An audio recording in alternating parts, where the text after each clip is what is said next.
the perimeter, there are no stars. Out here, we is stoned, immaculate. Hello and welcome. This is the C86 show. I'm David Eastaugh. As you know, we love a special guest. This week, it's the turn of James Eadie, who I spoke to very recently to find out more about life, love, poetry and all that groovy stuff. Sometimes goes by the name of Jimmy E, guitarist, keyboard player and vocalist in the Dublin based band Into Paradise and various other musical projects. So anyway, you're going to find out more about that and much, much, much more. Anyway, after several minutes of interesting but casual chat, we get down to the exciting subject of the early formative years. James, it's over to you. Well, I'm just a little bit younger than you, so I'm 66. So when I was around maybe 8 or 10, I wanted to play the guitar in school.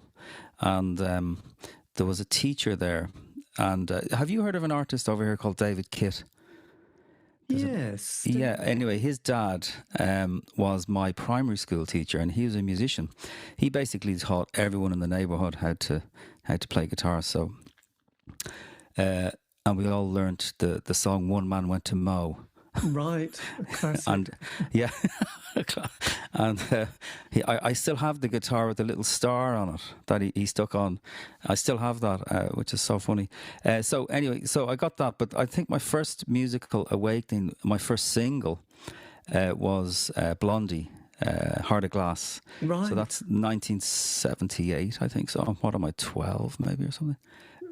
Yeah. Well, so hard to. Yeah, because my second single was Rod Stewart's Sailing. The third one was Denis Denis by Blondie.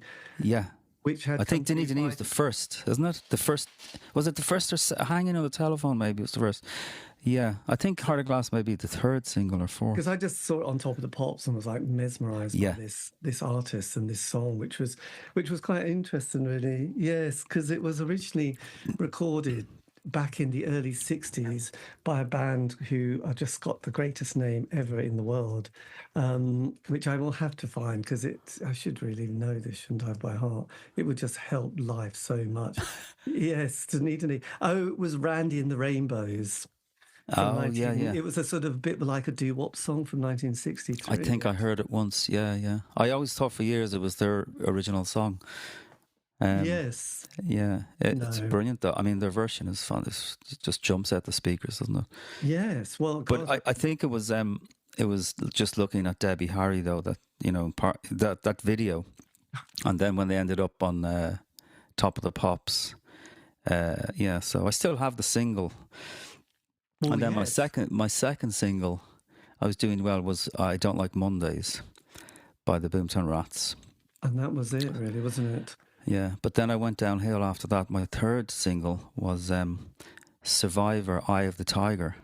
So I was doing well for a while. Yes, but then that sort of, those power chords came in. Yeah, so Heart of Glass came out in 79, actually. So that 79? From Parallel Lines. So okay. So that was, it was a glorious one. Well, old Debbie Harry was kind of mesmerising. And bizarrely, which doesn't feel too bad now because it's a bit odd, and I'll kind of vaguely explain why, but she was in her 30s, wasn't she, at that time? She wasn't like some weird 15-year-old, person that we were only 16, or I was very young myself. But, it was quite a relief that one wasn't sort of, it's just a bit strange, really. Yeah. I mean, she just looked incredible. The whole band did it. It was just, and the production on it, I mean, still today, it sounds incredible, doesn't it? I think it was Mike Chapman. That's right, yeah. And everything was recorded separately, I believe. So it was this really tight sound. It wasn't a live thrashy sound. It was really defined and really power pop. Yes. I think is the story they heard, that Donna Summer song, I Feel Love, I think, or something like that. They wanted something like that. They wanted something for the dance floor. So the myth goes anyway. Yes, God, that's quite interesting, isn't it? Yes. Yeah, because she was kind of like unbelievable. So I think I had to collect something like 20 packets of crisps, sort of developed obesity, but got a poster of Debbie Harry for my bedroom wall, which I kind of remember. Because these things took time, didn't they? If you wanted to buy something, for 70p, you had to save up money over a period of time to buy that single. So those singles mean so much because Yeah. it was quite an investment, and having to sort of eat your way through loads of crisps just to get Poster Debbie kind of was worth it for sort of high cholesterol levels. But I was only 10 at the time. So. Yeah. Brilliant. So yes, and it was interesting because from that earlier album, Plastic Letters, there was a song called "I'm Always Touched by Your Presence, Dear," which was written by Gary Lechman, Okay. who sort of went on to sort of write lots of esoteric books later on, who I interviewed very recently, which is quite interesting. So he's got a book out actually, which is titled "I'm Always Touched by Your Presence." So yes. But it's he a great jumped song. around. I like that. He jumped about too much. So Debbie said, "Look, you're going to have to get off the stage, mate. I can't. I can't have the focus on the bass player. I'm afraid." Yeah. You can tell bands, they don't last long, do they? They don't. Yes. Yes. So that. Did you have any older brothers or sisters? I did, yeah. So I'm the youngest of 4. So I've got. So I suppose the first guitar that came. I don't know if I was the first one or my eldest sister. She started classical guitar for a couple of years, and then my brother, he started messing around with it, and he's a natural, So I'm not a natural musician. It takes me ages to work anything out and try it, I'm a bit of a grafter though, so I don't mind sitting there for hours trying to work it out. But so I'm the youngest of 4, so it just slipped through the net. I think that sort of youngest sibling syndrome. Yes. The parents have felt they've done all their parenting at this stage, so you just get away with murder.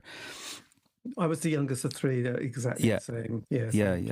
They thought, well, we haven't killed the other 2 yet, so I'm sure he'll be fine, So it's the same. Because my older brother I think they had this doctor called Dr. Spock, not the one from Star Trek, but, you had to sort of follow this very regimented system of feeding children and not feeding children.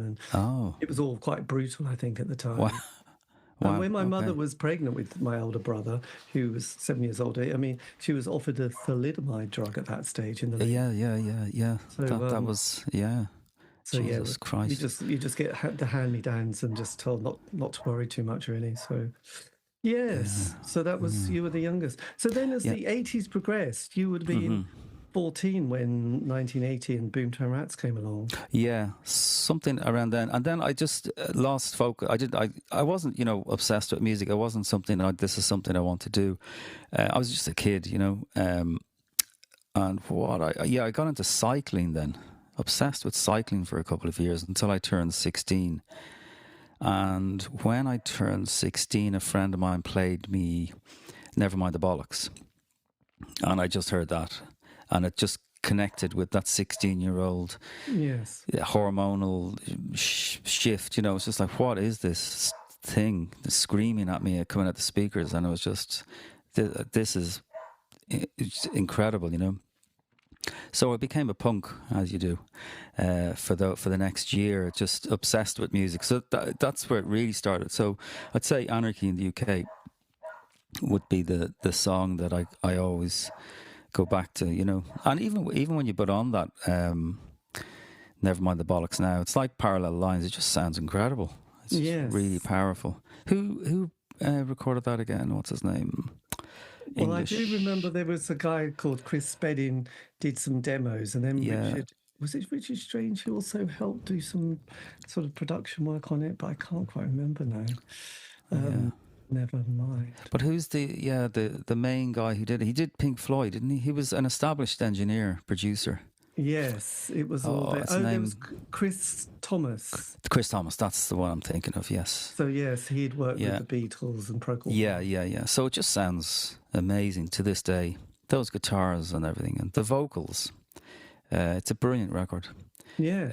So that's the one that changed me, I think. So it started on the journey then. It was like... And so that was 77 that came out. So I heard it first in 82. So it's 5 years over. So we're well into post-punk at this stage, aren't we? Joy Division have split up and New Order out. So then after that, I got into Joy Division. So I'm sort of trying to play catch-up now. After the energy of the Nevermind the Bollocks, that can't sustain, can it? Because it's too angry. It's just spitting and fighting, So you're looking for something a bit more Intellectual's the wrong word. Did you go through the Clash and the Buzzcocks and the Damned? Yes, yeah. Well, not really the Damned. I never got into them, and even to this day, there's something about them that just I can't connect with. I don't know why. They just didn't do it for me. But the Clash, yeah, and the Buzzcocks, yeah. Yes. The next jump then I think was Joy Division. Another friend then played me Joy Division, and I was just like, what is this? Yeah, it was just, it had this enigma to it, this strange sound, but the lyrics weren't obviously as angry. They were more inward looking, and that was very powerful listening to that. So that would have been around 83, and it was at that time then I heard that this band called New Order, which were Joy Division. So then the next track, funnily enough, was Blue Monday. Right. And that just blew the socks off me again. It was just like, Jesus, what is this music? And I went straight out. Yeah, I remember they were coming over that week. I was around the same week. I think that came out around March 83, something like that. Was it and I had the choice. Was it? I can't remember. I'm not sure, but the time they were playing, there's a venue in town called the SFX that everyone in Ireland will know, where everyone came up. It's just a big old barn of a room. And everyone played there, and I had the choice of buying the 12-inch or going and seeing them. And I stupidly bought the 12-inch. I don't know why, because all my pals went to see them and just said it was incredible. They were still all shambolic at this stage, so they were still trying to work the sequencers, and everything was breaking down. But I wish I could say I saw them on that Blue Monday tour. But, I bought the single and then lent it out to everyone. And it came back destroyed. So, I know Linden Records was a disaster at that time. And did you, was there quite a music scene? You were in Dublin at this time, wasn't you? I've always been in Dublin, yeah, except for when I moved to London, yeah. So was there quite a buzz around the music scene? Because I was brought up in the countryside of East Anglia, so we were a bit stuck in just the work of status quo and heavy metal, really. That was very much the sort of soundtrack of our sort of neighbourhood, really, and anything beyond that was viewed with great suspicion. Whether it was two-tone, you'd just get beaten up. Punk was just too messy. It was very sort of rock. Okay. And sorry, David, what part of England is that? Did you say? So that's East Anglia, sort of. East Anglia. Okay. It's in those countryside areas. Okay. Village life where people. Village life. Yes. Well, I suppose we're a minor capital of Europe. Well, we were then. We were real backwater then. Jesus, we were close to third world, I think, at that stage. But there was a really good, powerful music scene. I suppose. You two were well established at this stage. Yes. Not the massive. But their first couple of albums had some amazing songs on, didn't they? Yeah. Which the Virgin Prunes I did get into. Oh yes, I did. I liked one or two of their songs, and their whole art thing was a bit scary and interesting. They looked like transvestites that would just kick the head off you. Yes. And they used to go on stage with butchers. Bits of meat from butchers cut off, heads of pigs and things like this. Very art rock, very German or something. I don't know. Yeah, well, there was that whole scene of Throbbing Gristle and Psychic Tears. Yes, yeah. Sort of bands and Crass, which again, I'm not sure people. I don't know. I often think that people wouldn't play it when they were on their own, but when friends came around, they'd sort of quickly get the Crass record out and play it, and you'd be thinking, God, this is intense. I get it. Because when you're young, you want to sort of appear tortured and confused and all that kind of self-consciousness. Yes, and you want to have your own band, don't you? You want this is my band, and yes. I never listened to Crass.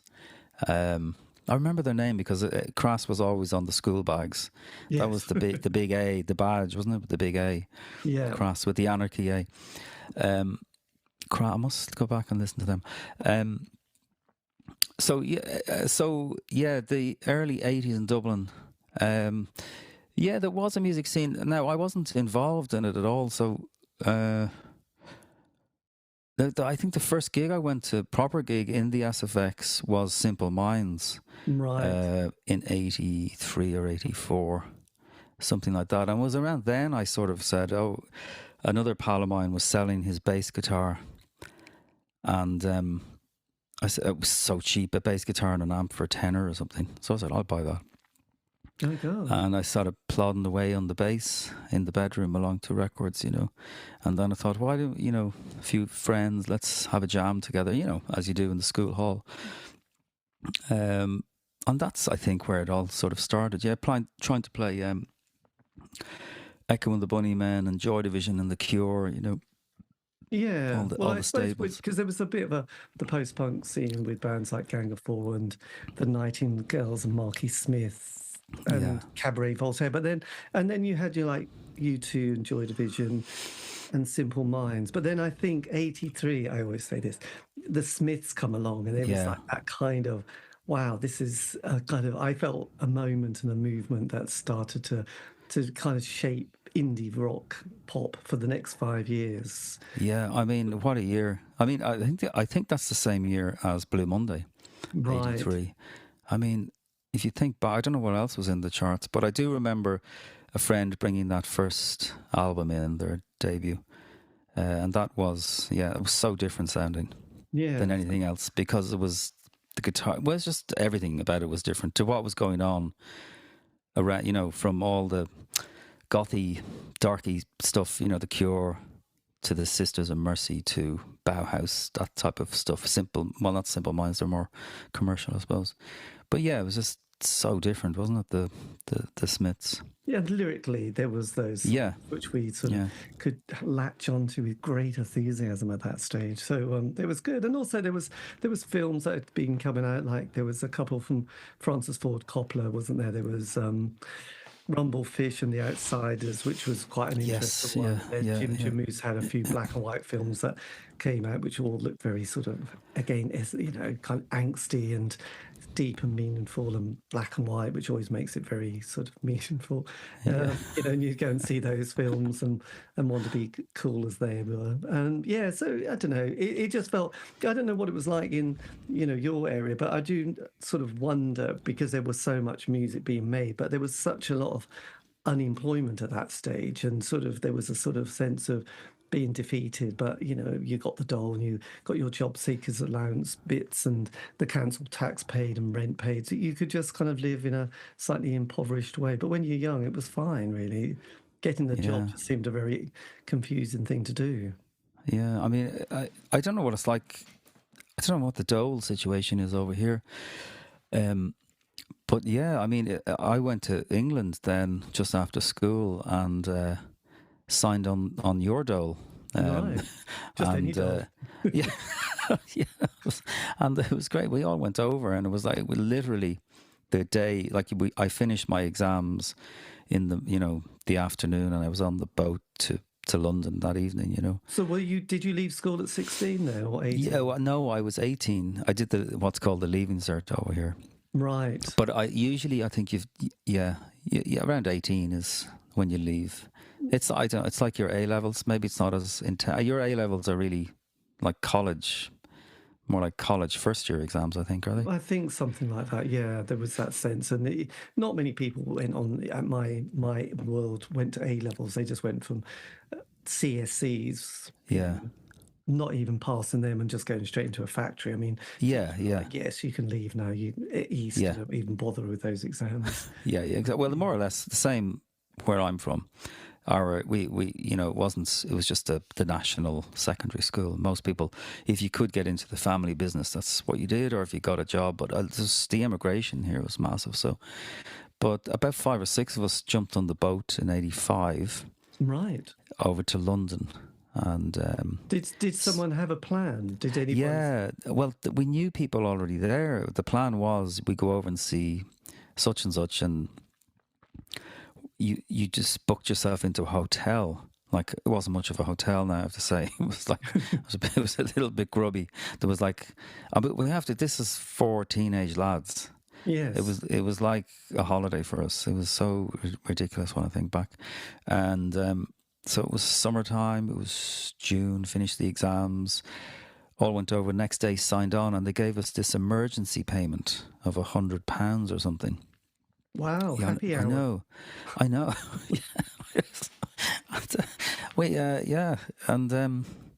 And then you worked at any little crap job that you could get on a building site, or anything. Washing up.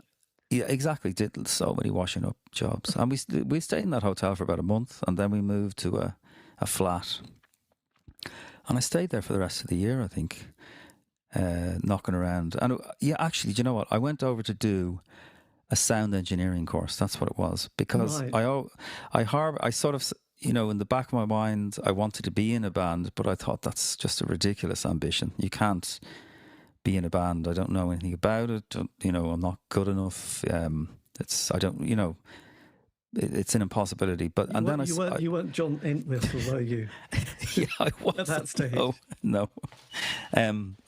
So it was, somebody showed me a flyer for this job called a sound engineer, and you see all the equipment, and there was nothing like that over here. There was no jobs or courses, in Dublin. So there was one in London. So I had this idea that I'll go over to London, but I never followed it up. I never even went up to the college. It was just some pipe dream or something. But that was the idea. I was going to go over there, do sound engineering, and that's. But what happened was I got perhaps more ambition to be in a band, being around the music scene and not involved in anything. Just being in London was so exciting, So I stayed there for the rest of the year, and Were just you going to working lots of gigs at this stage? Were you in London? Yeah, smallish type, not a lot, because we didn't have a lot of money. It was, I think it was just a lot of drinking cans in the park, and yes. I'm trying to think. I saw a couple of smallish bands, but nothing. I can't remember. I can't remember anyone off the top of my head. The only gig, a big one I saved up for, was The Cure, I think, up in Wembley or something like that. And we were there for Live Aid, but obviously we didn't go because that was Right. too uncool. It was very uncool. I went. Yeah. A friend of mine Did you? said, Well, I'm "Do you want a ticket to go and see?" And I was like, yeah. "Oh God, they were all the bands I hate." No. Yeah. What was it like? Okay, if you must, I'll go. I'm sure it's a great memory to have now, isn't it? Well, I still think, they were terrible. They were still terrible bands. Still the bands you do want to go and see live. I mean, they were. It was. But there was David Bowie, so obviously I was quite pleased with that. And the Who were there, and they did quite a good set. And it was all right. But again.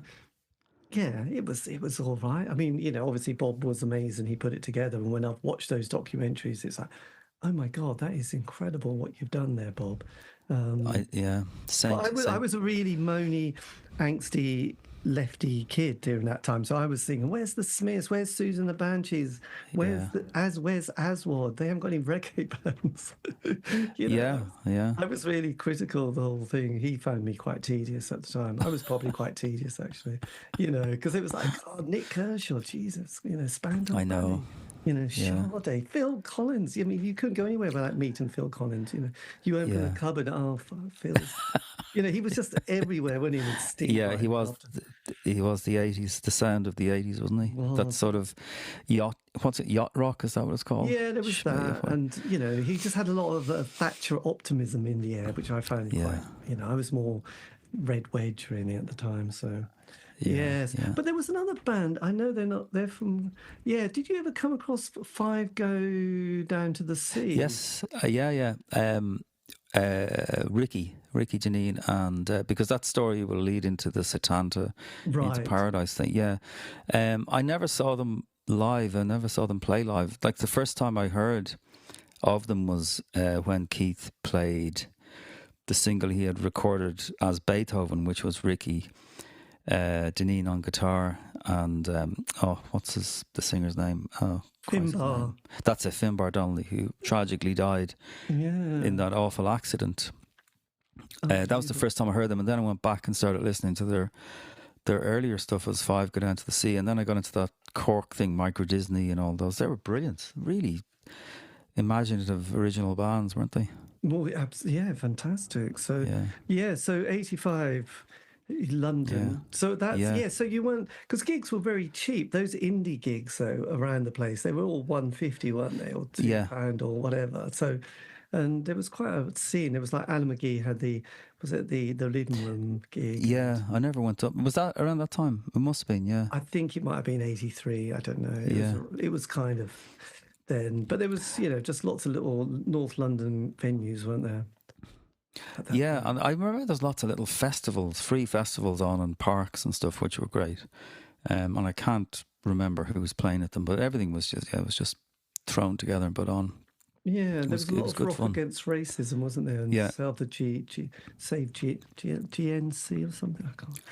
Yeah, that was you're bringing memories back there. Who was the there was a real left Ken somebody Livingston, is it? Livingston, yeah, that's right. Yeah. God. Yeah, so it was free festivals and being very political. Yeah, that's it. So 85, the Smiths were rocking at this stage. It was definitely a glorious period for music. And then you had, was it that Petrol Emotion would have formed at that stage as well? Yeah, I think so. Yeah, the Undertones had split up, I think. Yes, they'd well gone. And Petrol Emotion. Jeez and Mary Chain were huge, I remember. And that was another band I couldn't get into. I thought I would, but I just can't get into them for some reason.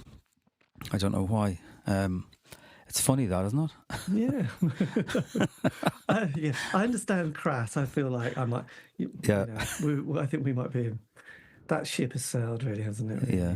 But it's kind of curious story with Penny and Steve Ignorant, actually. So and that Dial House, that community house they've got in Essex, which was quite intriguing. So I don't know anything about it. Yeah. So, yes, you can listen to my podcast with. I will with Penny. Absolutely.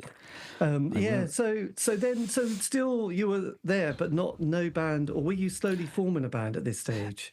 No, I wasn't. I was just hanging out. You know what I was doing? I was working in the shittest job ever in a Coca-Cola factory, and I was saving up some money to buy some equipment to go back home because I was going to start a band with a friend back in Dublin. He was also in London, Brian, good friend of mine. And the two of us were getting sick of London at this stage, so we said we'd go back. We knew our drummer friend, Donal, and we'll start a band in Dublin. I was saving up some money to buy some bits and pieces. Unfortunately, got robbed in the place I was staying. So anyway, went home without the money, and then we didn't form the band there in Dublin. But what we did do is me and Brian moved to Liverpool because we had a friend in Liverpool who was training to be an actor or something, but was also a musician. The stupid things you do. So we just said one day, let's go to Liverpool and we'll start a band with John over there, and that's what we did. So jumped on the boat over to Liverpool. And we started this band, and Liverpool at the time was really vibrant. They gave us John was part of this, a creative community funded. Again, it was that lefty type, red wedgie. The council helping everyone. It was so much more progressive than it was in Dublin, anyway. So we got a rehearsal room and.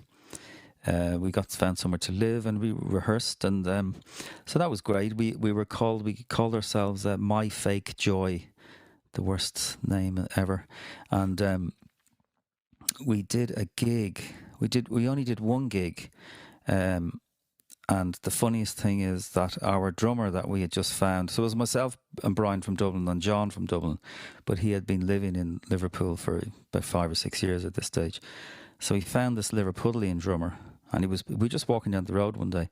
We heard these great drums, brilliant. So we called in and was this spiky-haired, peroxide-haired, skinny lad in leather. And we're just saying, was that you playing the drums? And he went, yeah, I said, do you want to join a band? He just said, yeah. So this guy Billy joined our band, and we organised our first gig. But Billy had a sideline in dealing speed. And he got busted.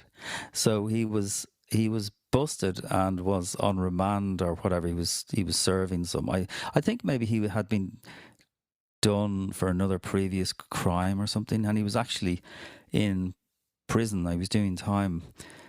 But George, this really nice man who was looking after the creative it was called the Sons and Daughters of Liverpool. It was like a collective of of help for anyone who wanted to do anything creative. He bailed them out for the gig. Right. So Billy arrived to our gig in the Everyman Theatre in a police van, handcuffed. And we had to tell him he was marched into the gig. It was so funny, isn't it? And he had handcuffs on, and then we had to say to Billy, "Now, Billy, after this gig, you can't escape. You have to go back to prison, okay? Or else we're not going to get the bail money back." It was just really funny. God. And we did the gig, and it was brilliant. It was just all over the place. But and Billy went back to prison, and yeah, I never saw Billy again. What happened to Billy? I don't know. I do know, because I had recently came across a blog, and Billy went on to join a couple of other bands after that, and became quite well known in the Liverpool punk scene. Brilliant. I'm happy. Yeah, it was hilarious. We got some little write up actually in the Echo. Was that the name of the paper? And what were you called at that time you said the band? Oh, we were called My Fake Joy. Like, it was just one of those silly names that you... Yes. Yeah. We didn't release anything. That was it. That was our... We got a few inches in the Liverpool Echo the next day. In the... What was the event?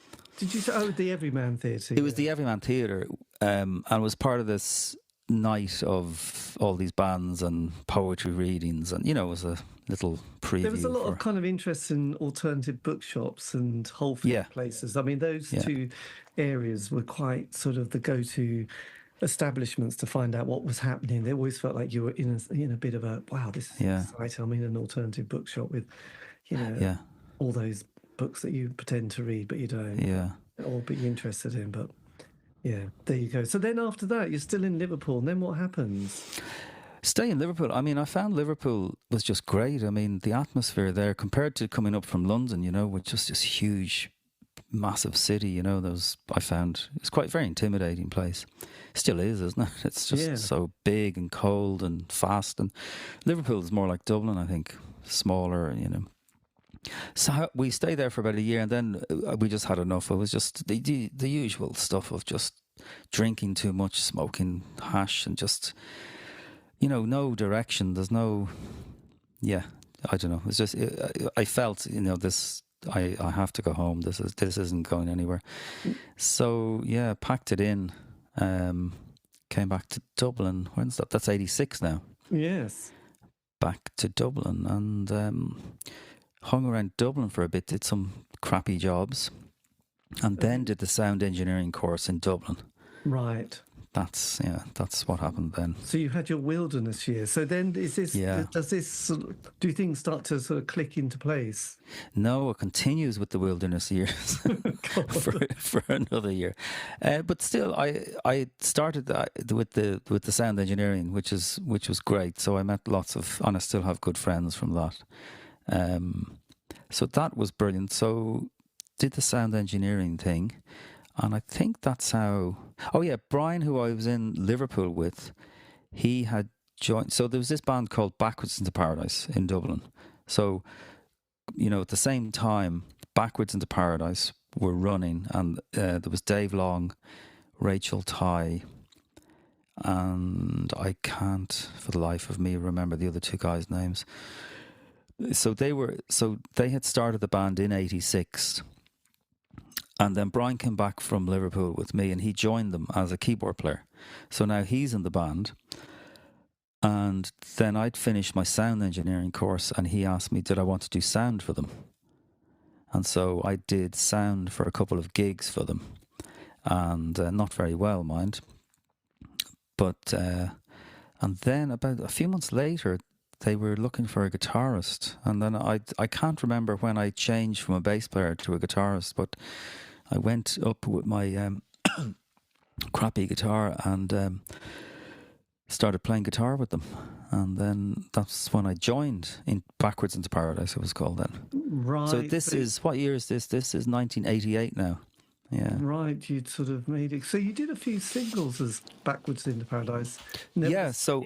That's right, and they're great. There's a really good sound to them. Yeah, never the same. So were they all recorded in Ireland, in Dublin?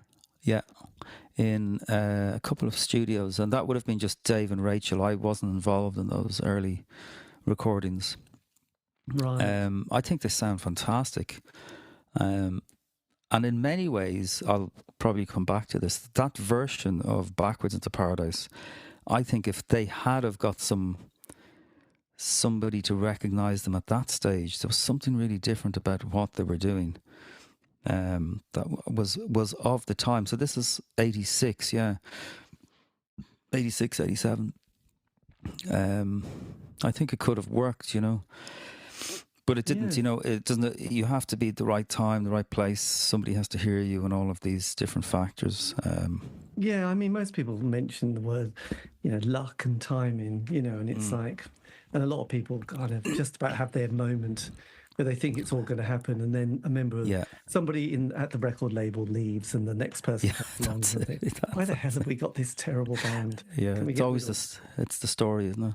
Yes. And then the A&R man left, and our record was shelved. Yes, and then we lost momentum. So so did they from Back into Paradise, and they were just a duo, weren't they? No, it was 3 or 4. I think they went through a few different lineups before I joined. So there were a 3-piece and a 4-piece. Yeah, and then I joined, and I think then were you a 5-piece at one stage? Right. So these were all songs written by David Long. Yeah.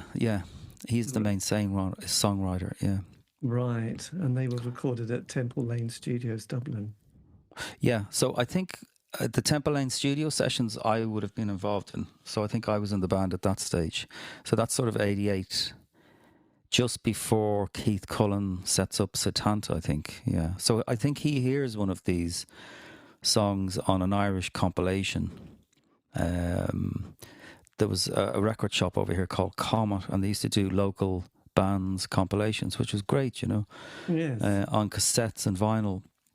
I think Keith had just started his record label and had pressed up the Beethoven 12-inch, and he was over here. He's from Dublin as well, so he's probably just over visiting, and he heard some of the tracks, or a track, and then contacted. It was back in the day when you put your name and address and phone number on the record, and so he rang Dave and said, I'm starting a label, really like this song, do you want to come over and record? And so this is sort of 89 now, I think, around 89. Right. So were you quite a solid unit at this stage? Yeah, well, yes and no. We'd gone through a few different lineup changes at this stage, so we'd settled on the lineup then that became Into Paradise. Yeah, so by the time that Keith had got in contact with us, it was the 4 of us: Ronan, the drummer, myself, Rachel, and Dave. Yeah. Right. My God, that's very exciting. I mean, 88's kind of interesting because that momentum had slightly shifted in music again a little bit because, the Smiths had broken in 87, broke up, and then, Ecstasy comes along and that sort of scene starts to sort of get a bit more into the dance world, and people like the Stone Roses, Primal Scream, Happy Mondays, Soup Dragons, even the Soup Dragons, they all start sort of taking lots of... stuff. Wanting to rave and dance. So it was kind of interesting when the Smiths broke, and I think a lot of those bands like the Primitives, Darling Buds, the Mighty Lemon Tops, they were all thinking, actually, no one really cares about us anymore, do they? But then you had the Sundays came along around the same time that you were starting to do. It's true. Thing. Well, I think at that time, House of Love were massive. I think around 88, weren't they? Yes, they and the sense there were bands like the Senseless Things, but then there was also Mega City 4 and that kind of Grebo scene, wasn't there?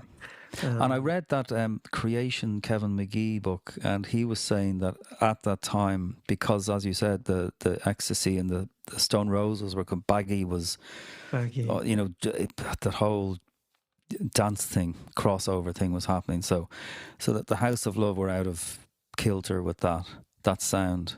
Yeah, and we were certainly out of kilter with it. We had nothing. We were just 4 to 4. Like, we're definitely should have been nearly 5-8 years earlier. On that scene, I think. Yeah. We would have been like the House of Love, I guess. Because you had 88. because you had the My Bloody Valentine would come along, and that kind of shoegazy scene with Curve and yes, all Yes, those, and yeah, Galaxy 500 was there as well. So there was a bit yes, of and then in '89, I just remember when Nirvana came over supporting their album Bleach, was the debut album. They were supporting Tad. They came to the Art Centre and was support band. But there was yeah, definitely that vibe that had started to develop really. And then I yeah, think yeah, another decade, because it was the '80s was such the Thatcher years, weren't they? And then suddenly, we had the John Major decade years up to yeah. Team Tony. So I think things were just altering quite a lot at this stage. Yeah, I think when I look back, I mean the way there was definitely a quality of each different scene. There was you'd have the vanguard, I suppose you'd call it, the very front. I mean, like My Bloody Valentine still are just sound incredible, and then you have all the impersonators of that, which weren't so good.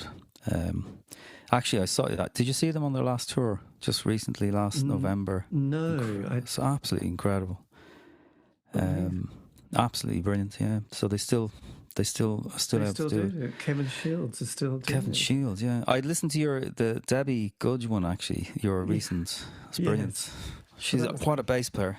Yes. My they're still God. doing lots of projects. But yeah, I mean, Yeah. they also came to the Norwich Arts Centre, and they had a band called Silverfish who was supporting them, and that Yeah, was I one of remember these that. Yeah. noise bands. And there was another band, because there was these labels like Two Pure Records that had developed, and there was a Yeah, band called the Faith Healers. I mean, I remember them. Yeah, yeah, yeah. it was quite a grubby, and then as the '90s progressed, we had started, the dreadlocks started to appear, didn't they, and the levelers and people like that, because Oh, yeah, yeah. God. and people started playing didgeridoos, and Christ, it was just too much, wasn't it?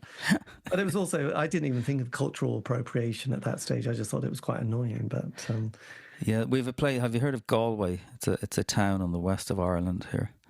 yeah, It might be similar to Bristol, or it's just full of that. We'd say lads with dreadlocks and the dog on a string type.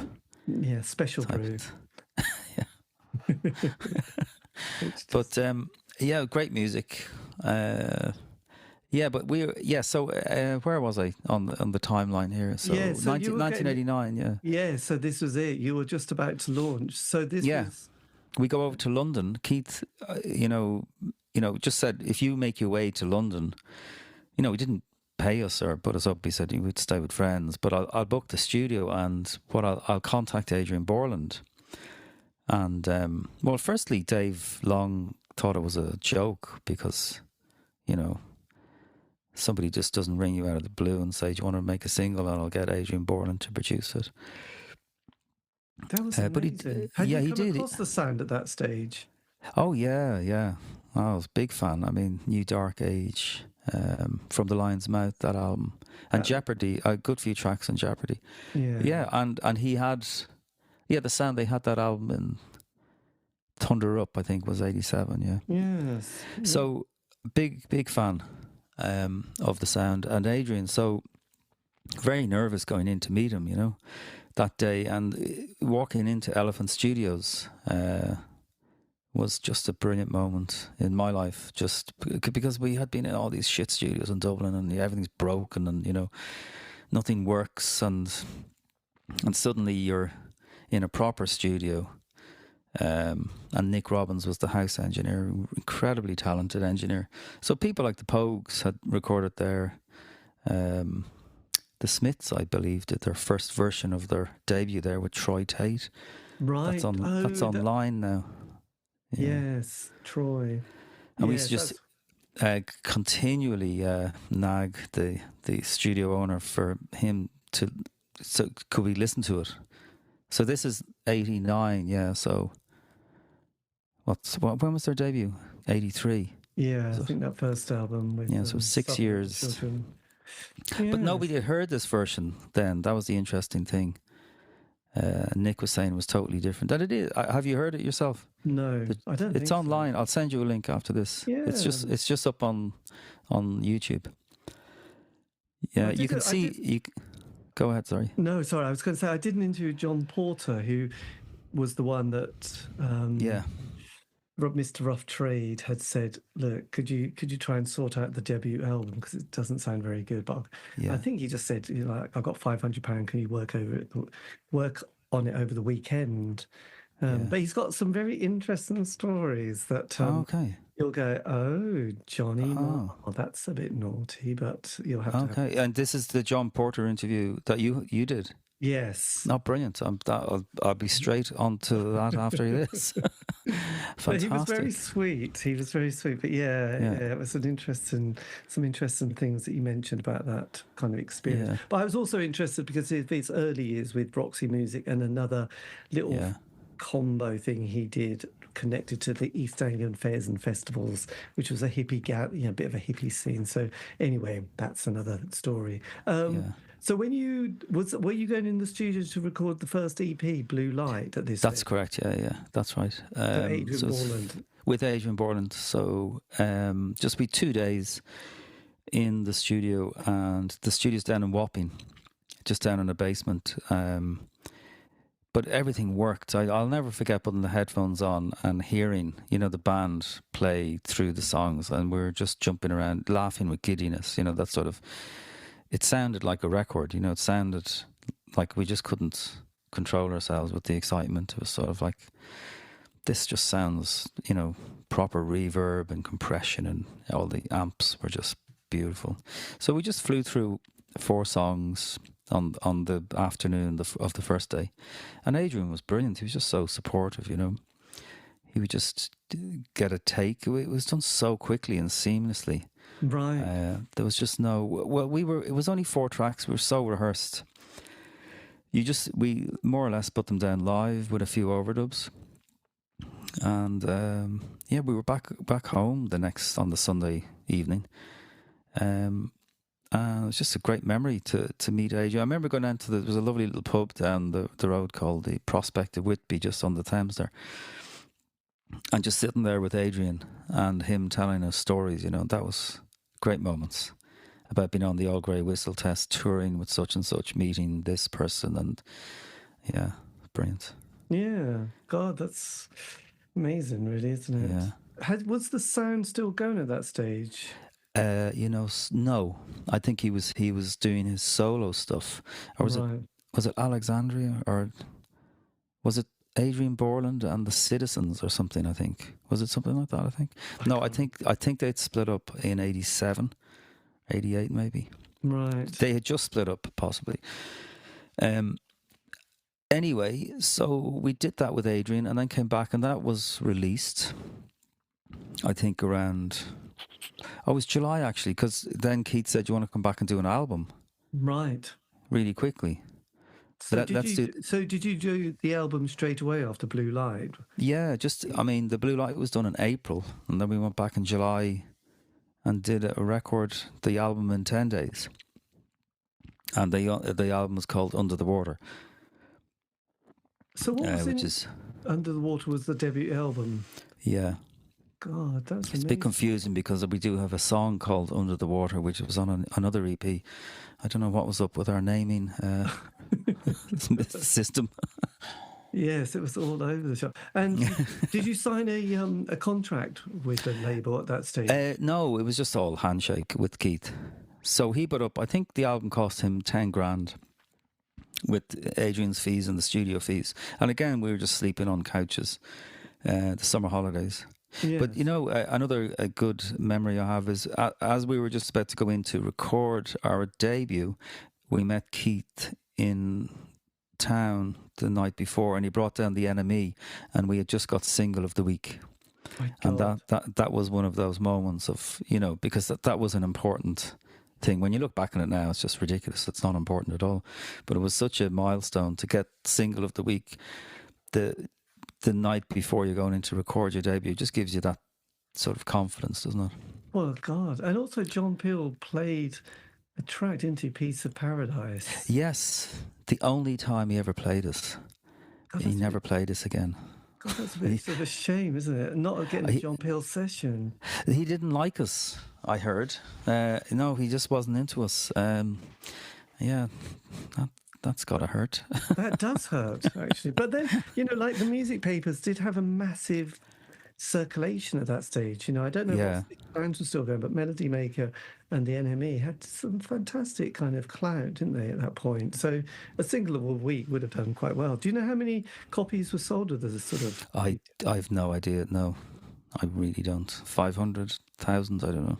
Yeah. I really don't know. But were you touring as well at this point as a band? No, not at all. We were all still in our day jobs back in Dublin, so we just came over for those 10 days, recorded the album, and then headed back to Dublin again. And then worked on... Then it was then Keith gave us the ultimatum. He said, well, I'm not going to put this out unless you move over here. So it was like, oh, shite, we have to, I didn't want to move back to London. It was like, oh, Christ, going to be back to squats and all that sort of stuff. And anyway, it was, he said, I can see his point, I can't put this out and you're living in Dublin for interviews, gigs, whatever. So we all packed our jobs in and headed over on the boat to London and over to Camberwell. Right. God. And so the album, so this is now January 1990 now, yeah. Yeah. Yeah, so it's pretty grim. It would have been quite grim, but I suppose, did you go to these? There was a guy, oh God, he did a very good book last year called Joe Dealworth, who was the drummer. I know that, yes, yeah. In the Faith Healers. And I mean, the photographs he was taking of the scene and the bands and the living conditions and frankly... Wow, it looks brilliant. It was, it was quite good. So the Camberwell kind of scene, were you sort of rubbing shoulders with lots of other indie bands at this stage? Not really. We went over and we got this, we broke into a squat down the end of the terrace of the block of flats. Keith was in one. He'd been established there. He was running his record company out of a little back room there. So we just went in there and we it was pretty grim. It was, God, there's no running water or anything for ages and no electricity. But we got a rehearsal room up the road and did a bit of rehearsing. And then, started to gig around. And now our album was just going to come out now in February. So when the album came out in February, that's when we got a lot of gigs. And the album got pretty good reviews. Yes. In all the papers, yeah. So that was good. So then people started coming to the gigs in February, March, and that's when Ensign heard us. And the big boys, they had the checkbook. So were you excited? Oh God, I mean, yeah, it was more desperation. Actually, we were about to pack it in at that stage. We were just fed up. It was just too grim. It was too hard and cold. It was the middle of winter. We were broke. And you're trying to go to these gigs. I mean, we were driving up to Birmingham and things in a builder's van. Yes. That was the real stuff that bands talk about. Well, during that time, and one does sound very ancient, but winters were grim in those days. I mean, it wasn't just like, oh, this is a bbit cold and grey. It was like, Jesus Christ, it's just frozen and snow. Yeah. I mean, it's trying to keep warm. I remember living in places where it was freezing. You'd just get into a sleeping bag with all your clothes on. Exactly. That was it. I'm waking up and think, geez, everything's freezing around me. It was just like... It was closer to the Victorians than we are now, isn't it? It was like mad. that scene. There was some, watching with Nan and I thinking, oh God, that was hard. It was just so similar, just... The kitchen sink was always as full of mugs, and if you wanted to do anything, you had to sort of pick a mug which didn't look too disgusting and try and clean it, or just pour boiling water, and it was like, and fingerless gloves. I remember, going to the Army and Navy place and buying big coats and big boots and big socks and fingerless gloves, and you just used to sit indoors. Huddled, yeah, that's it. You just were you there with us? Were you living next door? I just remember that actually the Fingers Club would then get, because of the gas, and the matches, it would start fraying. So you just have these, it's like you look like Steptoe, really. Yeah. That was the image I was thinking. It was the look. Yeah, it was a look, all right.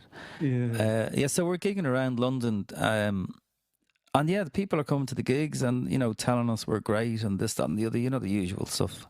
and you want to believe it, but you're just trying to go, I'm starving, I'm cold, Jesus. And then, so I think we said to Keith, we're there like 3 months at this stage, albums out, and we're still broke. And then it was Nigel Grange contacted Keith and said he really liked the album, he'd like to meet us or see us live, something like that. And so we arranged for a rehearsal. There was no gig coming up, and we wanted them to see us, or I can't remember exactly, but as quickly as possible. Yes. And so we arranged some rehearsal, and Chris came down. What's his second name? Nigel Grange and Chris. Anyway, his partner in Ensign. Chris came out to see us, and he didn't give anything away. He just sat there in the corner as we played our hearts out, in this community hall down. I can't remember where we were, and he just left. And then we got another phone. We'd like to go to dinner. So this either could go either way. Sort of, we were thinking it's either yes but no, or so he took us to dinner, and just filling us full of wine and praise, and and then a deal was on the table. You must have been excited. Oh Jesus, it was just, Keith, just take the deal. We just needed money really quickly. And then Keith, he was running his Setanta record, so we were his first release. And then Power of Dreams, I think had he released them yet? I'm not sure. Oh, with Craig. Yeah. They're a band, and their band are really taken off at this stage. They're doing incredible. They have really an incredible profile at this stage. They're doing fantastic. And he released their first single, and then they didn't. Yeah, I think Keith then said after this, I'm going to get people to sign contracts, because I think they left him to sign with somebody else. I mean, these things happen, don't they? Yeah. And so he released them. So then we signed to Ensign, and Keith, we kept Keith on as manager of us. Which, in hindsight, this is where you're going to start hearing these phrases. In hindsight, should we have done this? Should we have done? Because he was running his label, and should you have your manager running their own label and trying to manage you? I don't know. Yes, I suppose when you put it on paper, it doesn't look good, does it? Yeah. Anyway, so that's what happened. And we signed to Ensign for, I don't know, I think that we got a check for 60 grand or something, just to get us over the hump that we were in, Yes. Just Jesus. But we bought some guitars and amps and things like that. We could finally eat. We could buy gloves with fingers on them. All of that stuff. And then, there was, we were going to record one more single for Keith that was already in the pipeline. And that was called Change, the Change EP. There's 4 tracks. We recorded 3 tracks, and there was one from the album taken on it. So that's sort of May. We're in sort of May 1990 now. And then what Ensign did was they took that EP. I don't really know. I'm trying to talk to Dave. But why do we agree that Keith, we had already signed with Ensign, why were we releasing a single for Keith? It's just, lots of these questions. But these are the things you do. So we recorded that single again with Adrian, went back in the studio with Adrian and Nick, the same team, which was brilliant. And that was released. And then we toured that around England, most of England. Not most of England, for about 10 or 15 dates. Yeah. We bought this tour bus. We spent a lot of money on this big posh Mercedes-Benz tour bus that we did up. Again, whose idea was that? I don't know. And all these other bands were renting it from us. Right. An odd decision. Maybe the decision was this would, get us income. If it did, I don't know. So we have this bus. So now we're a minibus company as well. Diversified. Diversifying. But you could go on the Dragon's Den would be impressed actually at that sort of diversification. Yeah. Peter Jones would be like, yes, that's good business. Yeah. We'll give you all the money and 100% of your company. Yeah. And it was a really nice tour bus, you know. It had the proper, back in the day with the TV in it and all this. So you bought that to tour Churchtown? So this is all before Churchtown. So this tour bus. So we go around England. So when we're touring England now, we have our crew together, our tour bus. You know, that we're all happy and everything's. This is going. You know, nothing can go wrong now, can it? We're in the club. Yes, and Britpop was just around the corner, which you didn't even know. We didn't. Nobody knew. So this is 1990. Yeah. So we're in the 1990. Yeah. So you're in the big league. We're in the big league. The Stone Roses, I think, are still the big thing. 1990. I think maybe the Happy Mondays are coming onto the scene, and what else is happening? 1990. Who else is happening? My Bloody Valentine are in recording their opus. There was Loveless. But I think that was that's 91, isn't it? Yeah, that was struggling to come out, but there was optimism in the air, wasn't there? I remember. Yes. I mean, though bizarrely, I think one of those early Glastonburys of 1990. Carter the Unstoppable Sex Machine, I remember headline, that name, which was fantastic and bizarre at the same time. But you had also people like The Orb and 808 State and a guy called Gerald. So there was a sort of a whole dance scene going on. And then I think 91, the Levellers was starting to happen. Yes, the Levellers. And they were huge for that sort of period. I mean, they captured a moment, didn't they? So, and it was bands like, was it Back to the Planet and lots of kind of crusty, festy bands going off doing stuff. It's true. Yeah, I wouldn't have lent your tour bus to any of those bands. They would have. They had their own whole convoy, didn't they? The Levellers. They were so self-sufficient. They were like, they were massive. But you know who did take our tour bus a lot was Blur. Oh, and Blur supported us. There was a few bands that supported us. Blur was one of them. And what happened to them? Whatever happened to them? Yeah, Blur who? So they that much talent. Yeah. So apparently, were the crowd still booing when you went on stage? Yeah, I know. It was just I remember them coming into the dressing room. I was going, God, these lads are they're all very tall and good looking. And then they just stormed out, but that was the last I ever, crossed paths. Well, actually, I did know I met what's the guitarist's name? Graham Coxon. Yes, I met him a few years later. Very nice fella. But I heard then that Blur had our van, and they were touring when we had gone back to Dublin, I think, or something like this. Yeah. Yes. But so we recorded this EP, and then what Ensign did was they got the EP and the album, and they made an American release. It was just called Into Paradise, I think, and that they released that in America and maybe some parts of Europe. I don't know how these deals worked. No, it's an odd setup because Keith obviously was the record company and he had the English territories or something.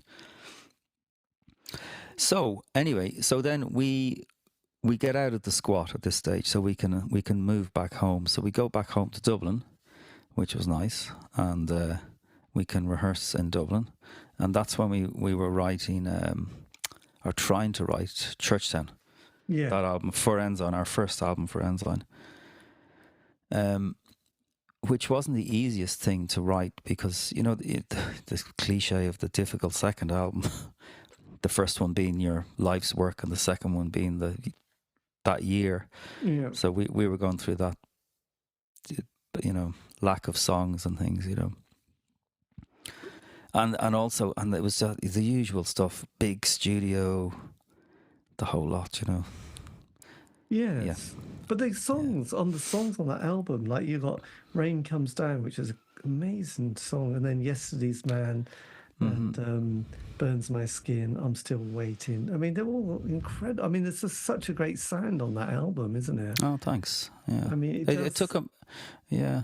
It's Lots got of people... such a lovely sonic vibe. It reminded me of the production of the Chameleons in a way. Yeah, I love the Chameleons. They were a big influence on me. Yeah. Love them. And that was one of those bands I missed in the 80s, and then heard them kind of decades later and went, oh my God, they're so much better than a lot of the bands I was listening to at the time. Yeah, they were brilliant. I saw them back in the 80s. I think they were great. That dual guitar thing they had going on was just fantastic. So I saw them last year. It wasn't so great. No, I know. So was Leslie from the Au Pairs supporting? Can you remember? I can't remember. Yes. So the album. So you wrote the album, bit tricky, and was the atmosphere between the four of you, was that generally good at that stage? It was, yeah. It was. We were always pretty good together. Besides the usual rattiness sometimes, but no, we were pretty good. And how did the songwriting come about? You know? Well, it was two different methods really. Dave he was the main songwriter, so he would come in with a fully formed song, with the chords, arrangement, and melody, lyrics. And the other way was we would just jam something in the room, and that's usually the two methods, of how we work together. But yeah, in the Churchtown one was difficult. The songs, they weren't coming, quickly enough. And there was, I suppose, that horrible word, momentum, isn't it? The record company needs, and they did need a record out because it had been nearly a year since the debut. Yeah. But I do remember I was saying to the lads, like, we shouldn't be going into the studio and we got to the studio, and what happened was we were recording some of the songs and they were just shit. It was just like one of these moments of, oh, this sounds awful. And you know who we had? We went to the church studios. I don't know if you know that. It's up in Crouch End. It's a big old converted church. Dave Smith, Dave, the Eurythmics, Dave Stewart. Yeah. And it was his project. It was an incredibly massive studio with two studios, basically, up in Crouch End. And we were booked in there, and it was something like £1,000 a day or something. Crazy money. And we got Al Clay, who had just come off recording the Pixies, to engineer it for us, because I think we wanted to work with Gil Norton. Right. But he was unavailable. You are aiming high, aren't you? I know. Isn't it ridiculous? With not great material. Yeah, exactly. I think maybe it was like, sure, these guys will just make it sound good sort of attitude. But anyway, so we were standing there recording a few of these songs. Like Rain Comes Down, I like that song, Yesterday's Man. They were done. My favourite song actually is Gently Falls, I think. Right. But there's a lot of filler in it. It came out that they actually did a good job in getting them better than I think the songs actually were in some of the cases. But we had to pull out the box of demos and go into the kitchen and start rifling through our years-old demos and going, okay, we'll take this part from this song and we'll stick it with it. It was like, and in a £1,000 a day studio, it was a moment of, yes. This isn't the way to do it, lads, God. One of those. Yeah, I know. Yeah. So we did that, and Al Clay had, I don't know if this is sort of, those memories you have, it was much better sounding or whatever, these type of things that you have. But I do remember listening to what Al had done, and it did sound really live and open sounding. It just had this one great sound to it.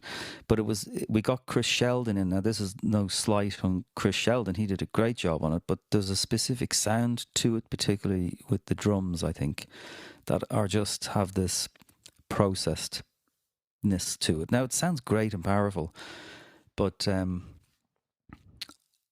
so the record company wanted Chris Sheldon to mix it, right? I think, and I don't know why that choice was. And Chris was great; he was brilliant to work with, super talented engineer.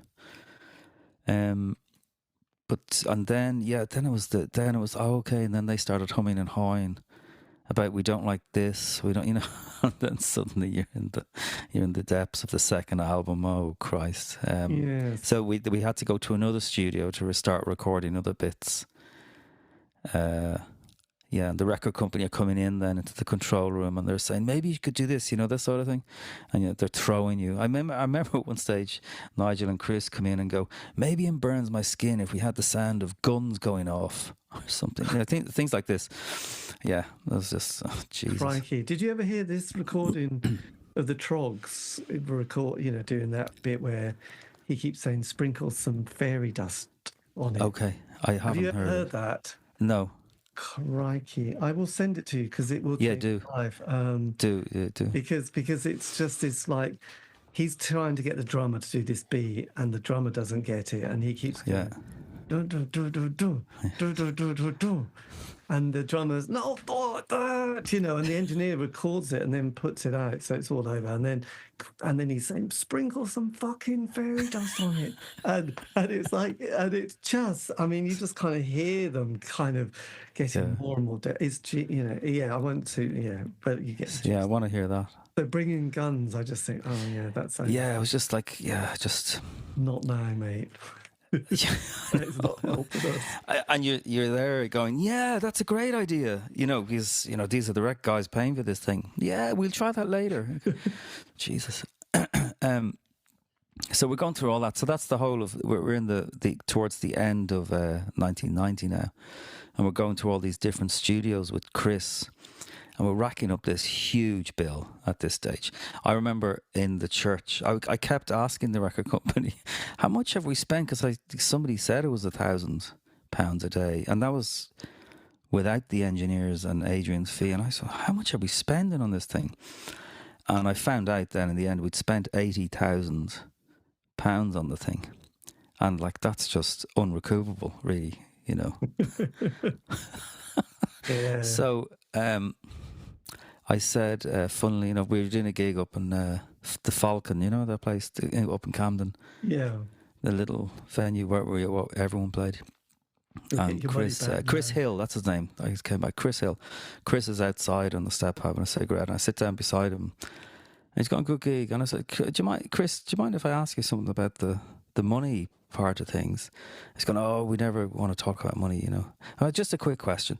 Sort of, how many units do we have to sell to pay you back? It's nearly 100 grand we owe you now. And he said, Jimmy, you're never going to be able to pay us back. It was sort of like, he was sort of saying, I think at that stage, yeah, we're fucked.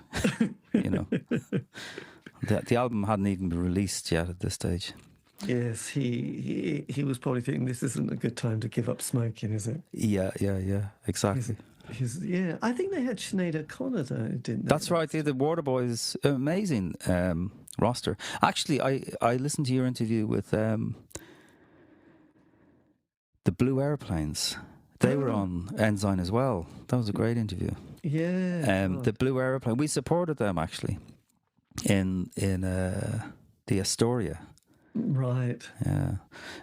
So they had the Blue Airplanes, Sinead O'Connor, Stump. Do you remember Stump? Oh my God! Yeah. Yeah. I think they did West Stripper, didn't they? And Charlton Heston, but keep your Feston. on. Yes, amazing band. They were from that Cork scene, that crazy Dada-esque. That's right. Surrealist type stuff. They had, so Sinead is number one, or was number one when we signed. So it was she was all over the place. So yes, good times on there. Yeah, the accountants were happy then, but then you brought the party down. Yeah. So then we arrived, and Chris had to get another job. Yeah. So, but funnily, this is around the time, so maybe he's sitting there quite depressed, not because we're spending all his money, but because Ensign is about to be taken over by EMI in the background. Right. This usual story that I hear all your guests talk about. But no, we weren't privy to any of this information. We didn't know what was going on. So anyway, 91 comes along and we make this silly video that again costs tens. We arrived to a video set and there's fire everywhere. There's fire brigades there. And it was I was like, Jesus Christ, how much is this costing?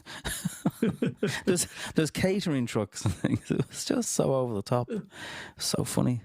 So that cost an X amount of tens of thousands, and then we finally release Churchtown in '91, and we start doing the tour of England. You know.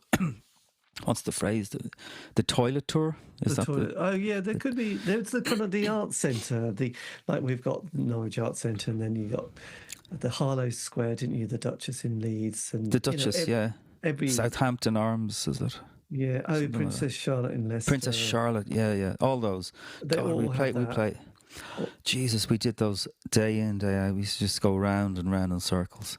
Yeah. Oh, it really is but you demoralising. had a nice Mercedes minibus. We did indeed. That was good. It's very comfy. But hopefully that's stage one. Then when the next album, you're on the university circuit and a bigger audience. So anyway, yeah, did you pick up much momentum on that tour? You know, your toilet tour? we didn't at all. So this is, you know, what's the opposite of momentum? It's more of a blood. Yeah. Right. So it didn't happen. So Burns My Skin comes out, and the story goes that not the Falklands, what's the Iran? Right. The Gulf War. Oh. And Burns My Skin was banned by the BBC. I don't know if it's some sort of story that they wanted to tell us or something. I don't know. It just sounds a bit ridiculous to me. So it was never played. I just don't think people liked it, to be honest. And that was that. And then the album just came and went, and it just wasn't popular as a second album at all. People just didn't like it, I think, you know. We had a few champions. Yeah, some journalist friends. So then, that's kind of a. So then, what happens from that sort of experience? Then the confidence is hit in terms of just go out and tour again, sort of thing. And then they put us on a small tour with the Godfathers around. Oh, fantastic! And that was great, actually. Around Germany, that was brilliant fun. And what else do we? Yeah, we just kept going around England. Really, we didn't really. We did a couple of gigs in France, maybe, and some in Germany. You know, some in Holland, and did some press junkets. Yeah. And that was it. The album just came and went, and then at this stage we are. What's happening? I'm trying to think back. So yeah, we're told we need to come up with the goods again. We need to write a third album. And so it's bandied around, where will you go? Do you want to come back to London? And then we decide to move to Cork, in the west of Ireland, into a farmhouse. In this classic rock and roll stories. Excellent. So we isolate ourselves, just the four of us in this house, and it turns into like a fucking Beckett play, like some of the darkest winter. We're walking to the pub at night, you know, down these country roads. And it was just a disaster. Funny when I think back on it, but we were just the four of us, and we met. It was funny because, you know, the band Emotional Fish. Yes, we had. Sorry, I forgot to say we had toured with them around England, and they had the same idea, and they were down the road from us, and that was just hilarious. We met them in the local pub, and it was like, "What are you doing here?" So we were writing our difficult second album. Yeah, it was very funny. My God, I suppose it could be a bit like Jack Nicholson in The Shining, wasn't it? Just that's exactly going mad. And that it didn't work out at all. So we came back to Dublin, but just around that period is when we're dropped. So the whole in the background Ensign has been absorbed into, I think, Chrysalis. Is it? Are they sold to EMI? I think that's the story. Yeah, I can't remember. Something. Something like that. Nigel has sold up everything, and then we're given a small amount of money as a payoff in 1992. You know, what's the word? I don't know. They picked up the option and they'd ran out of time or something, so they gave us some money, something like that. And then we went back to Keith to record our third album with Keith again. So there you go. So now we're all back on the dole again. We still have the nice van, though. Yes, well, absolutely. Yeah. And a bit of a build, which is all good stuff. Yeah. So we take that money and we go back with Keith and we record our third album in 92. Back to Elephant, actually. Not with Adrian this time. Oh, I should say that Adrian did produce Churchtown. Right. So we go back to Churchtown with an engineer who was an Irish engineer called Dick Meany. Excuse me. We had become quite friendly with him in the church. He was doing well at the time. He just done all the work with Alan Moulder and all that. He was working on the Valentine stuff and the Boo Radleys and Depeche Mode. So he was very experienced and he was doing well at the time. Yeah. So we went back to the Elephant Studios with him engineering. And we recorded this album called Down All the Days. Yeah, Down All the Days. And that came out in 92. Right. Did that feel like a good experience? Did you feel like you'd all got your mojo back? Yeah, it was. Yeah, it's quite a. I mean, to some extent, it was hard as well. You know, you're sort of like, oh fuck, we're back here. You know, back on the dole again. But we're still trying hard. You know. Yes. And again, we go out and tour again, a little toilet tour around England. We never progressed beyond. I don't know what the next step is from the toilet tour. Is it the colleges? Is it the 500 seaters or something? It was, you know, like the art centre's about 250, like Norwich Art Centre, and then you get the waterfront, which is about 600, and then the UEA, which is about, I mean, sort of 1,500. I mean, and that's kind of quite small, but you know, that's the next level. But then bands then miss out the Norwich area and go straight to Cambridge, which I think the Corn Exchange is 3,000. Okay. You know, so it's like we don't really have a big venue in Norwich, so it's the art centre, waterfront UEA. But that's about 1,500 people, I think. You know, it's good. We never got to experience that, which is a pity. But there you go. Yes. And another funny thing. So now we are recording our fourth and last album. Is this one for this no is one? for no one? Yeah, it's a good name, isn't it? Yes. For no fans. It's on the nose, isn't it? And Keith comes into the studio and he has this cassette with him and he goes, everyone have a listen to this. And he plays us Creep by Radiohead. Right. Because he was up in Oxford. He wanted to sign them and there was everyone was there trying to sign them. But, and we were like, Jesus, this is brilliant. It did sound like that Hollies song, though, wasn't it? In the Air Tonight or something. Right. It's very similar to that. Aren't they credited as songwriters on Creep as well? I don't know, actually. Yeah, have a look. I think they might be. I will have a look, actually. Yeah. So we heard that and went, that's really good. But I think Keith and them had some sort of relationship, and Keith put them out on tour with the Franklin Walters, and so when they were starting out, so they toured a lot with supporting the Franklin Walters. Actually, it's really funny to think, isn't it? Yes. Biggest band in the world now. And then we got to support them, which was fantastic. So we're coming towards the end of our time. Things aren't working. So we're with our fourth record out, and again, it's not doing great. And but yet musically, you know, we had suddenly we had the monthly magazines. You know, I mean, there was Q magazine, but there was Select. There was another one called Vox. Yes, you're right. I mean, there was this kind of, you know, Pulp were coming along. You know, you're right. Yeah. Blur. I mean, Britpop was just literally it was just starting. Actually, yeah. You're right. There was this optimism. There was more money knocking about as well during that period. It didn't feel like 1984. It felt like 1994 was just like, God, you know, there's this kind of sense of things moving quite a lot at this stage. Yeah. So this is 93. Yeah, you're right. 93. Yes. So we support Radiohead and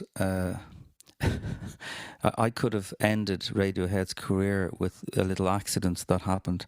So Radiohead are just about to take off massively worldwide, but at this time, the guys in the band are taking on and off their own gear, and I'm taking my gear off the stage after having played, and I'm swinging my amp around, and Tom York is coming up the backstage stairs, and I hit him in the head with my flight case, and I knock him out. He falls down the stairs and is out cold. And I was going, Jesus, I've just killed the singer of Radiohead. I know, Jesus, how's that going to look? It's not a good start to the tour, is it? Yeah. Anyway, so myself and a few others are trying to hit him across the face and throw glasses of water on him. Voice. I don't think he remembers. Maybe he'll hear this and go, "You're that bastard." You know. Yes. I always say though, he did write better songs after this. It knocked sense into him. So you were, God, that must have looked a terrible side out. They must have thought you killed him. Oh, it was awful. It was just. Anyway, he woke up after a few seconds, and we patched him up, and I ran away really quickly and just got the fuck out of there before he sets his crew on me. Yes. Yeah. And then so we're coming towards the end of everything now, and then I think Keith said, "Will we do a gig supporting?" Again, it was another toilet tour, the same venues again, supporting a house around England, and we just couldn't do it. We just didn't have the energy to do it again. And I think we came back to Dublin and all decided it's over, it's finished. So we packed up. We did one gig in Dublin, and on New Year's Eve, I think, 93, and called it a day. That was it. It was a great ride, I have to say. Oh yeah, I mean, there was 4 albums, wasn't there? Yeah. I mean, there was still, if only the 5th album though. Well, we didn't have the songs at that stage. I suppose there was. But I mean, to have all that experience of, I mean, it would have been great because I did hear some of your guests. They did get to go to America and Japan and things like that, which is just super exciting. As I said, we didn't get very far. But did you play Berlin? Did you get to Berlin and play? Maybe with the Godfathers we did. Yeah. I don't think we did Berlin. Did a few shows in Hamburg and Cologne. Maybe it's Berlin as well. Yeah. So did you have a moment with the band that you all sat down and said, this is it, guys, we're going to quit now? Yeah.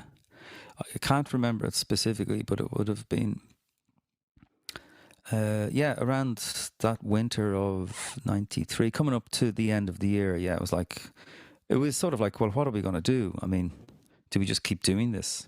Yeah. And I think, it was just, the decision was, we're all just jaded and tired. Let's pack it in. We just all said, let's do one more gig, and that's it. Yeah. That was it.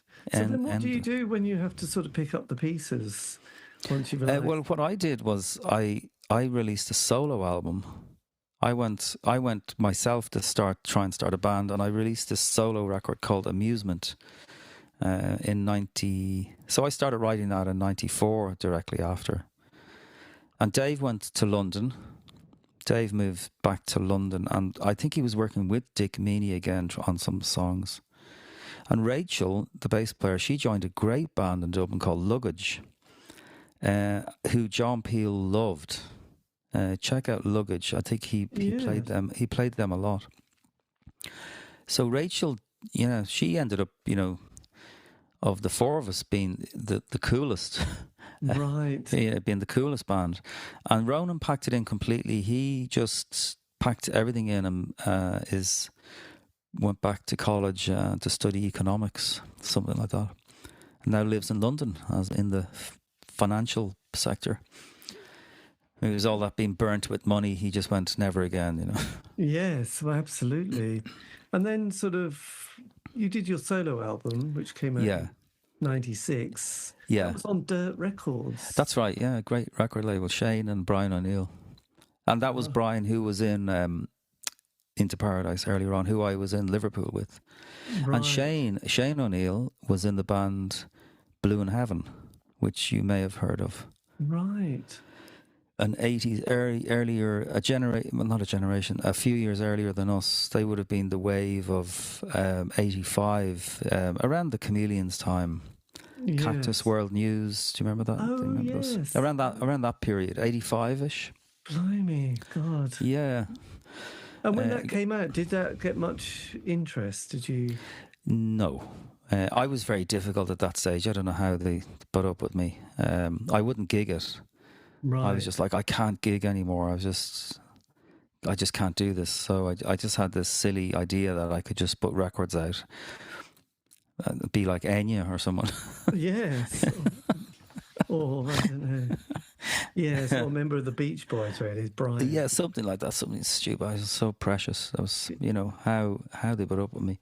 Where in hindsight, if I had have got a little band together and gigged it, something, people would have been able to come and see it. But maybe it was just too soon after the breakup of the band, and just the thoughts of going back to the Princess Charlotte and all that stuff again. I just couldn't do it. And then after that, I packed it in. Actually, I went back to college to learn something.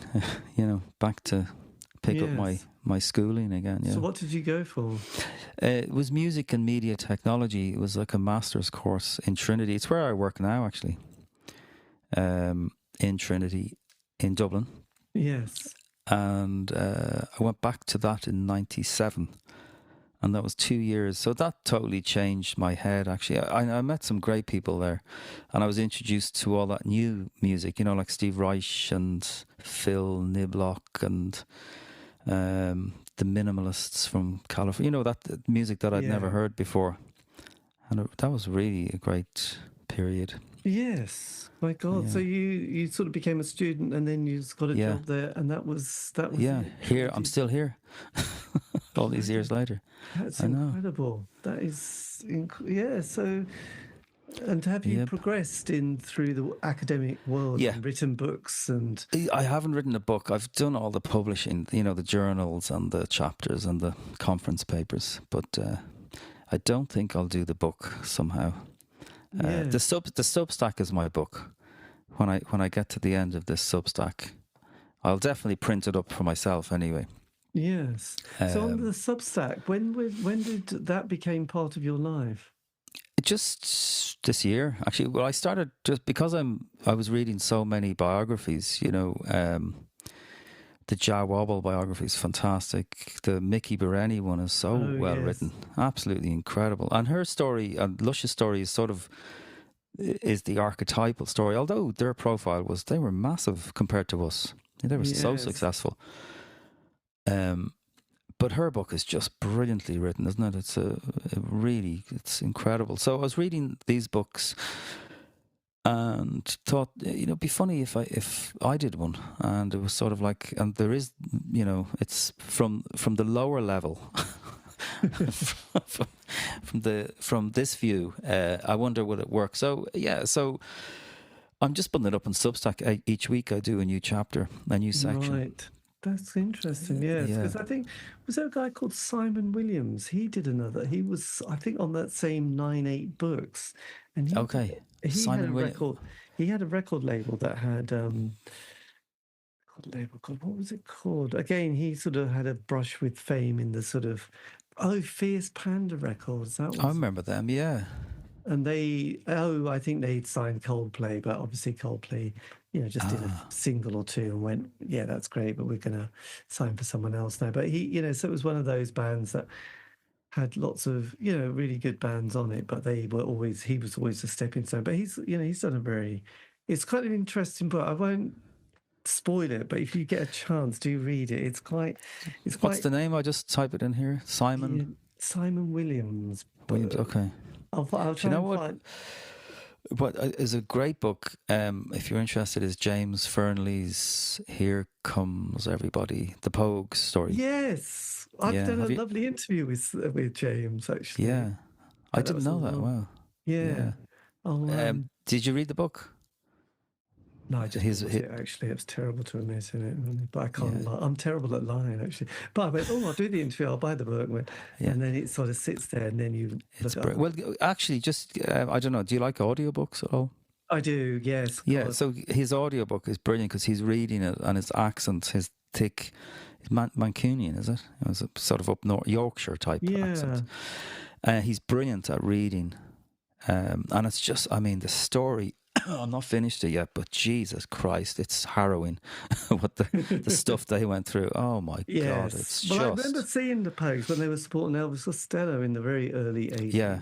And being a bit intrigued because obviously it was like the support band no one had knew anything about them, and was like, oh yeah, I'll buy that album because I wanted to discover a band for myself. And and obviously that was one of the few bands from being a support band who were massive, weren't they, during that period?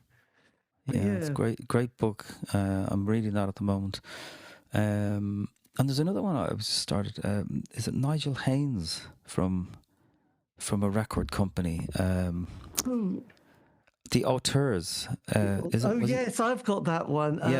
Yeah. So he's the one who's like, he hates his band. He hates, everybody. He hates the label. It's really good. He's always trying to. Yes, I've got that somewhere, and that is Luke Haynes. Luke Haynes, that's it. Yes, that's it. That's one that I really do recommend to people. Yeah. It just made me laugh actually quite a lot. Yeah, I love his style. It's just brilliant. And he's still doing. He's got a solo album coming out next month, and he's been doing albums with Peter Buck from REM, which was quite intriguing, really. So he's been a very busy little chap, actually. If I find any that I sort of feel, you do send them on. I mean, there seems to be so many biographies now from that period. Is it the fact that, I don't know, was it such a rich period? I mean, maybe I suppose what I'm trying to get to is, will there be as many biographies in 20 years' time about this period or 30 years' time? Well, I don't know. Yeah, it's a good question, because I think, I mean, there is the story, like the Mickey book is just, captures the band, it captures that political period, the dynamics of it all. I don't, but I think people did, they did have that kind of intense story during that period, really, which there's something about it, isn't there? I mean, even, did you read Lol Tolhurst's The Cure book? That's great as well. No, I haven't read that one. It's very good. Because again, they're all tragedies. They are, because there was 3 that came out on Goth. There was John Robb did one, then Kathy Unsworth, which was a good one, and Lowell. And I was doing an interview with someone, and they said, "Oh yeah, that was the weakest of the 3." So I never bothered, actually, which is terrible to say that, isn't it? I was easily swayed with somebody who wasn't impressed. But there are just so many, you can just get a bit sort of, you go and start, hitting buy. That one too, and it's hard, it's, you don't know where to stop. There's a couple that I'll sort of forward on. The one that Simon Williams done, which was called Pandemonium, How Not to Run a Record Label. Okay. And that was on that publishing 9/8 books, which Mickey had as well. I think there was The World of Twist, the guy who was in a band called The World of Twist. He also had a book out on 9/8 books as well. So, okay. Because brilliant. Because I keep thinking, because a few decades ago, I used to get a lot of freebies from Future Radio to go to the Theatre Royal, and I just said yes to everything. I thought, well, if I'm going to get a freebie, I'll just go and experience what going to the theatre, because I wouldn't pay to go to those sort of things. So it was like the whole range. But there was obviously those kind of sort of productions based on music from the 50s and 60s, like the Frankie Valli story, or those sort of worlds, the Four Seasons and stuff. And I thought, well, this is all very good, but this generation who are watching it are going to have passed away in a few years' time. Okay. So they're going to have to start to write the kind of the story of bands from the 70s and 80s, because the audience will be our generation, who've got their inheritance potentially, or whatever, have got the money to spend 50 quid to go to the theatre, which you're not going to do when you're 18 or whatever. I wouldn't have thought. And, you know, they won't want to watch the soundtrack from the 50s because that wasn't their generation. They'll want to have the soundtrack from their 70s, the 70s and 80s. So I kind of think there's going to be, you know, there must be sort of a market for people to start, you know, writing those stories, using the music of the, I don't know, the Sex Pistols or the Clash, and produce it. Actually, though, I did an interview with someone last year who was doing a play which had the music of The Wedding Present, which I thought was very niche. Wow. So yes, but again, you know, it was going to be such a cliche. It was like, oh, some students, you know, all turn up in Leeds University, you know, and they, you know, and you think, oh, there's going to be the love interest, the da-di-da, you know, the pregnant person, you know, it was going to tick all the boxes, wasn't it? And the music of The Wedding Present was going to be the soundtrack to this. Okay. But it would be, you know, obviously the audience would be loving it, wouldn't they? Oh yes, I remember this song. Yeah. You know, where were you? So Yeah. So that was it, really. But yes, well, look, thank you ever so much for your time. It's been amazing. And, Very welcome. Yeah. Great, and great talking to you. Yeah, and do check out if you get a chance, the Mark Saunders, he was so engaging. So I had to do it in sort of 3 sections because he obviously was very funny with but he was you know, if you like producers, I've done a few in my time. I'm just typing that in here now, just so I remember. Yeah, and he's one of your early interviews. He was, but you'll find it. I don't know if you go to Spotify or Podbean, but he'll be there. Okay. I don't think many other people. I don't know. Perhaps he has done other interviews, but he was very good at his chat. Really, brilliant. Yeah. So that's great. Well, thanks for having me. Yes, well, thank you for saying yes. It's been brilliant and absolutely great. And I've actually, you know, like I said, it's been fantastic to, you know, hear the records actually, because occasionally you think, oh, great, I've got an interview with someone from Christian Death, and you think, shit, I'm going to have to listen to Christian Death now for a week. And that can be quite hard work, but you know, I think actually Into Paradise, great sound. Yeah, brilliant. And yes. Anyway, look, I won't bore you anymore. But thanks a lot. Have a lovely day. Thank you. You too. Thanks. Bye-bye. Bye. Take care. Bye-bye. And that was me in conversation with James Eadie, talking about his life in music and the creative arts. This has been the C86 Show, David Eastaugh. Have a great week. Stay safe.